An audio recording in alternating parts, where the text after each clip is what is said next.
Have you ever wondered how to charge an electric vehicle effectively? What if I told why I tested every method for 30 days? From home outlets to solar power, I found the best way.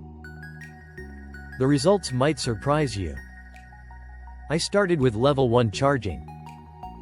Just a regular plug at home. It was painfully slow, only adding 40 miles overnight.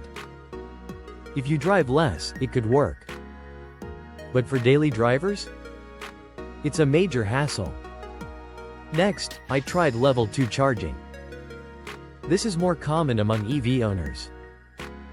It uses a 240-volt outlet and provided over 200 miles overnight. It became my favorite method. Charge at night and wake up full every morning. Then came DC fast charging on a road trip.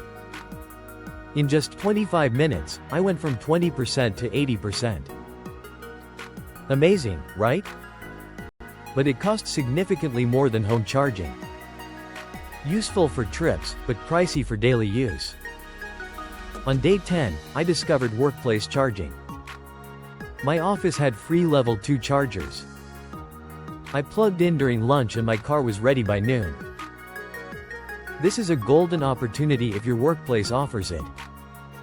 I also attempted solar charging. I set up a portable solar panel. It was effective but very slow, yielding only 10 to 15 miles of range. Unless you invest in a full solar setup, it won't replace standard chargers. Then, I tested a portable charger. It worked from a nearby outlet in a parking lot. It was slow, similar to level 1. Useful for emergencies but not practical for daily use. By day 20, I evaluated speed and convenience. Level 2 charging at home was optimal overall.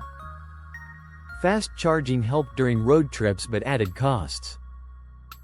Workplace charging was a freebie for those lucky enough to use it. Solar and portable options could serve as backups but aren't practical long-term. Charging your EV affects your driving experience more than you think. So, what should you do? Install a home charger if possible. Pair it with occasional fast charging and workplace options for the best experience. Electric vehicles are straightforward, just plan your charging method. If you enjoyed this video, please like and subscribe for more insights like this. Let me know in the comments, which charging method would you use daily? Thanks for watching. See you on the next one.